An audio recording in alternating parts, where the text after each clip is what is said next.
Hey! Hey! We're back. We are. How's it going, guys? Good, good.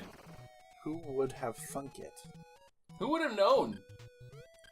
This is actually kind of better show material than I thought it would be, because once we're sort of running out of the disturbing lore of the Mushroom Kingdom to discuss, the levels actually start to get pretty intense. Yeah. Which might make for, more interesting watching. Although you might get quieter. That's true. That's true, yeah. If I get less interesting, it's not because I don't like you guys anymore, viewers. It's just that it's more just of that I my don't brain respect is engaged in the task than...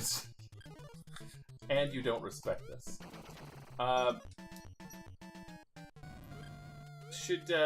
Maybe can you move a little closer to the microphone? Yeah, I can move a little closer. I don't know if you can. I was just relaxing like I was just playing at home. Matt's here upping the stakes, keeping Alex from getting comfortable while he's playing. I know. Oh no, it's good. I get too comfortable, I'll get lazy. Audio quality is king. That's true. And it's not, because we're sharing the same microphone here, so it's obviously not going to be as good as normal. But hey, you know what? That's fine, and no one cares. Yeah. Matt was kind enough to host so we could take advantage of his better audio setup. Yeah. Well, and audio setup, I guess. It's fine. Pretty good. So, yeah. We've learned all about Wario. We've discussed a lot of this stuff. We've learned where Wario was,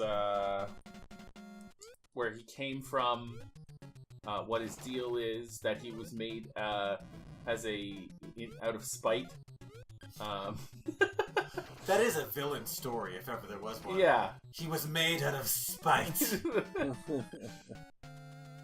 And developed in a fit of rage by disgruntled game developers. The thing is I'm not much of a puzzle game guy. I think my favorite puzzle game is predictably and boringly Tetris.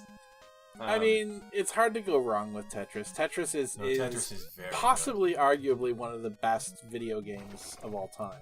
So it's simple, it's fun. It's I think it lowered national productivity measurably when it came out. That was probably the greatest weapon that Russia has ever had against North America. That's true.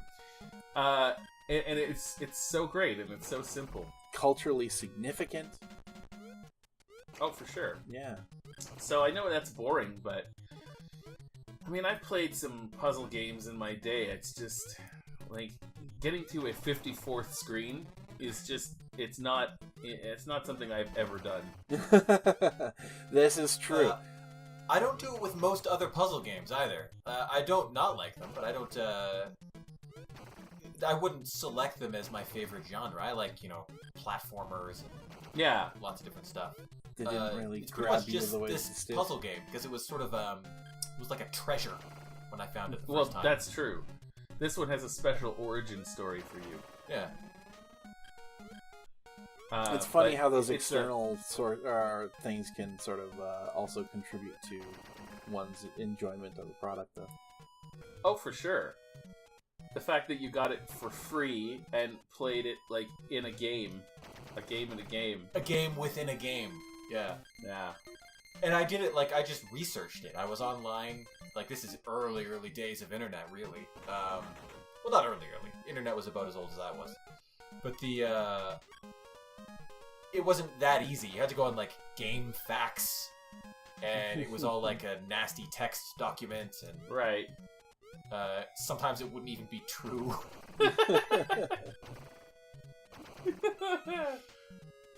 Yeah. Well, that's like true. The Mortal Kombat Blood Code for SNES. There used to be all sorts of, when I was a kid, urban legends of games. Oh yeah, man. Sometimes they'd be real, but there'd be this kid, he had games that I didn't have, and he would tell me stuff about Ocarina of Time that's just not true, not in the game. Things that you could do. Oh yeah. No, that was a classic move in my generation, where you would give people false tips and then laugh when they did them. Oh yeah, he told me that there was a scene of visceral decapitation where Link is straight up decapitated by Ganon. Wow. Right there in front of you for your young eyes to see. Just this kid in my school told me that one time.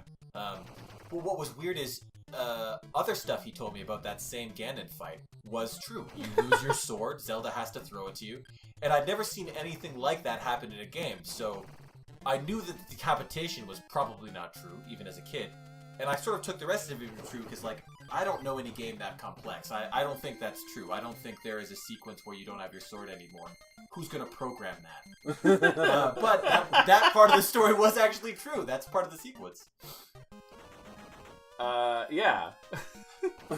my favorite that one of my friends did to me was telling me to jump down the pit in the 3rd level of Double Dragon, and it will take you to the last boss. And he would do that thing too, where he would tell us like actual tips. Yeah, sprinkle it with truth. Sprinkle it with truth, and then give us that one, and then laugh when we've died on our last guy trying to get to that pit. Oh, I was actually surprised when, after I did that one-off episode showing off the Double Dragon bat trick, that not a lot of people were aware of it. Like, it was apparently a fairly obscure exploit in the game. I had no idea. Yeah, like, I just took it for granted that, like, this was just a well-known thing that every kid that played Double Dragon kind of just knew about. It blew my mind that it was, like, just common knowledge. I had no idea. No clue at all. And it's shit like that makes you, like, still willing to believe some of these bullshit, like, tips and tricks that your asshole friends tell to you, you know? Yeah. Most of them that I know of are actually about Mew from Pokemon. Different ways that you were supposedly be able to unlock Mew. Bike up and down this part of Route whatever, and Mew will appear, and you gotta catch him, and... Right. And none of those are true. Not one of them. Mew is strictly an event Pokemon. There is no in-game way to unlock it. But kids wanted it so badly. Like, your rich, pointless friends got to go to some event, and so they all have Mew, and you try to convince them to imperil their entire Pokemon session in order to clone him for you, and it was like...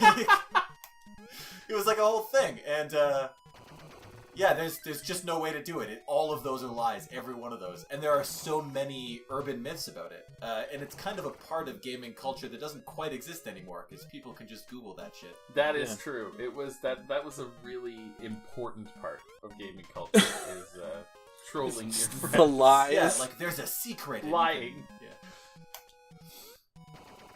There's a secret on level 3 that if you duck on the white block, you'll fall through the background and go get a warp whistle. Fuck you, Tyler. That's not true. No, it is. I like this fictional version of Matt that cusses like a sailor as a child. Fuck you, Tyler. Everybody knows a Tyler. Yeah. Goddamn Tyler. I know a couple good Tylers even. Yep. Oh. I don't know a ton of good Tylers. I have yet to meet one. I don't know any. It is a cursed name. Yeah. To those PCs out there who are named Tyler, I'm sure you're fine. I've actually never known a Tyler that I didn't like.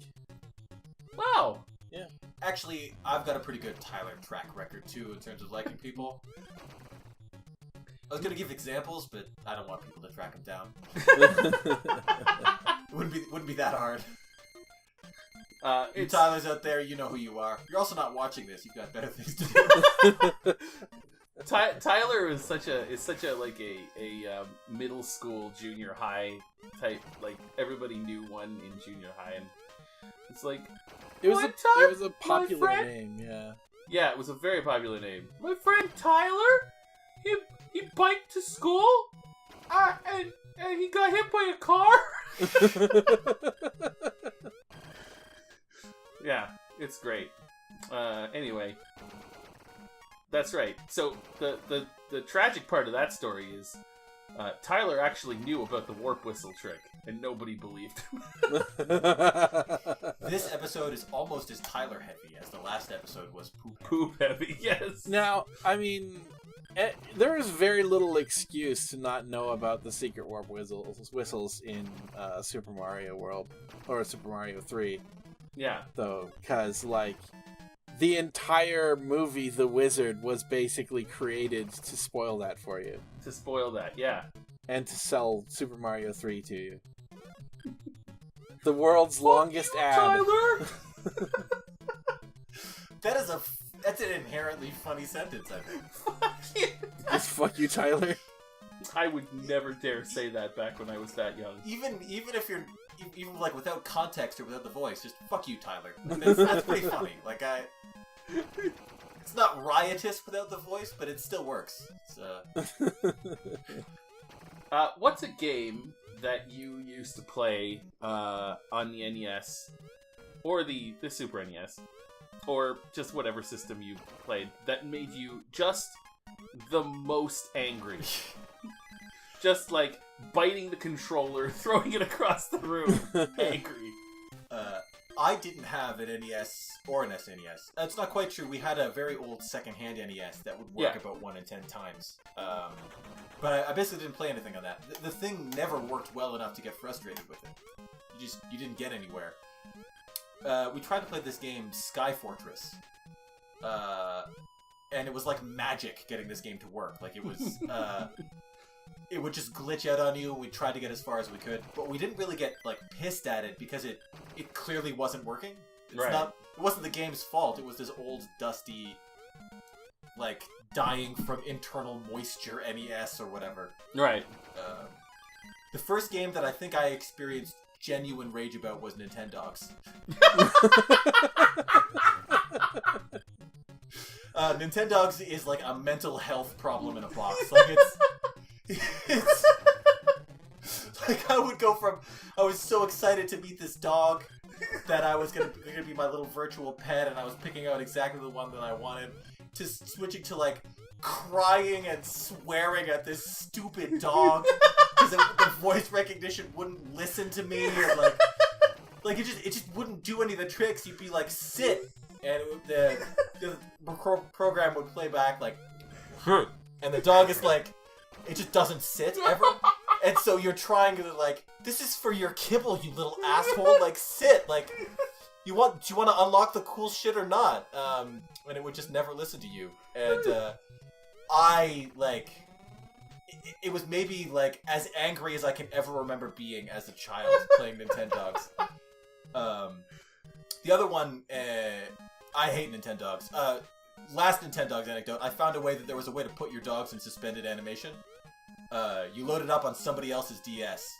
For anyone who's still trapped in the sick menace of Nintendogs, in that horrible game design strategy of making games that need you, if anyone's still trapped there, load it up on somebody else's DS and save it. The next time you load it on your DS, no time will have passed. Your dogs are still fed and walked. You never have to interact with them again. That's what I did. That's how I finally escaped. Wow. Tips and tricks. One game that I actually like that made me terribly frustrated was Fire Emblem. Like a bunch of like wyvern knights you didn't know about spawn in a stupid castle and they mulch up your bard or whatever. Right. Your weakest unit or something, and you have to start again because if you lose a unit in Fire Emblem, they're dead forever. Get welcome, Mushroom! You've done it very well! And I'll beat you now! One last example from me, I was playing Pokemon Mystery Dungeon Blue Rescue Team on my Nintendo 2DS, and I got so angry I broke my Nintendo 2DS in half. Whoa. Oh, Jesus. Yeah, that game is a fucking disease. Like, like, I like Pokemon a lot, and I kind of like the premise, as stupid as it was. Like, I was kind of getting into it. But there's some stuff, like, I sort of realized after destroying my DS in a fit of, like, crocodilian anger, I realized that some of the game design that is really sadistic, almost like a gambling machine, where it's such diminishing returns and like you are subjected to an increasing amount of stress for less and less payoff. It's I believe anyway that game is legitimately frustrating. Right. Viewers' opinions may vary. I mean, Matt knows I don't have the best relationship with anger. But yeah, those are probably top 3. Fire Emblem I'd still recommend. It was worth it. There's bite marks in some older game consoles that I have because of Fire Emblem, but it was worth all the stress. Like, that game is super rewarding. For sure. When you get good at it. What about you, Luke?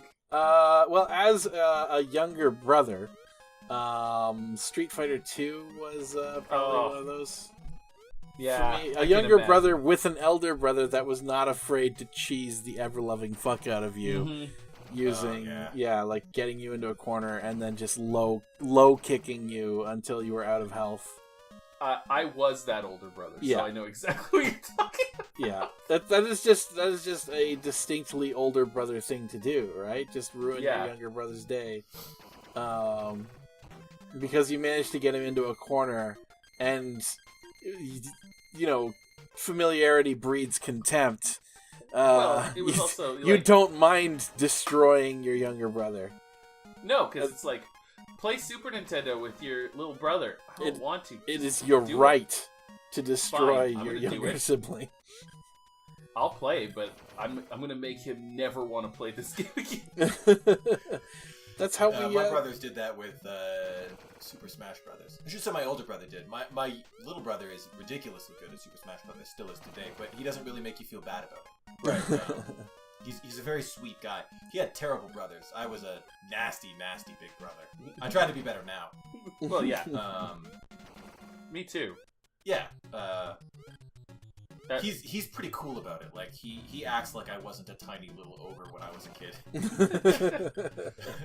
Well, I know things are going well because Andrew does Sierra Saturday with us, and if he still hated me, which I wouldn't blame him if he did, he wouldn't do that. Yeah, totally. Like, I'm definitely I owe a lot to the patience of my younger brother. Yeah. So Street Fighter 2 would be very frustrating. For me, it was Little Nemo, the Dream Master. Oh god, that game. Oh my god. Yeah. And it's not that the game was bad. It wasn't bad. It was actually a very pretty game. It was fun. It's something we should play on the show someday. But like, I think we did, didn't we? I'm pretty sure we did. No, we've never done it. Are you serious? We must have. Nope. I remember. I've got the archives, man. All right. Well, we definitely need to. Yeah. Because we rented it, and that's the only way anybody ever played Nemo, as far as I know. Yeah. I don't think it was ever actually retailed. It only existed in rental shops. Yeah, for sure. So I rented it, and I got so angry at that game. I bit my Nintendo controller so hard. Am I the minority for somebody who has never physically bitten a video game controller? Sometimes it's the only way to get the rage out. Yeah, like it's that, or like develop some sort of like your DNA is going to get corrupted by the anger in your body unless you bite something. Yeah, I know the feeling. Yeah, you have to bite. It is very much like you have to inject your venom into something else. Okay, I get it. My the same roommate who gave me that PSP, which I used to turn Wario's Woods into my poop game of choice.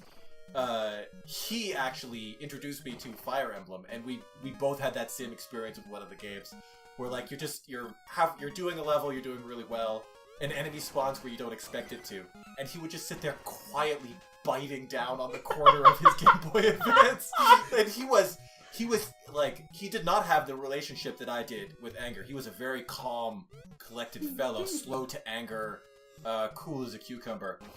And, he was beside himself. Like, I'd never seen him like that before. for those of you listening, put your anger game of choice in the comments. Oh yes, I please. wanna What know. game did you own and play that caused you to bite your controller? To bite your controller. What I is know your there's controller one. biter? We would love to know. But until then, we're gonna have to let you guys go. Also, because we're doing this in a marathon, there's just no way we're gonna be able to read those right away. But do it anyway. I want to read them. Oh yeah, We'll respond to we them. will absolutely read them, and we will enjoy them, and then we will call them out in a future episode. Absolutely. You will probably mention ones that have also made me destroy an expensive piece of hardware. Yeah. There's a chance statistically. Thanks for watching, everybody. We will see you all next time. Yeah, we will. Bye. Bye, guys.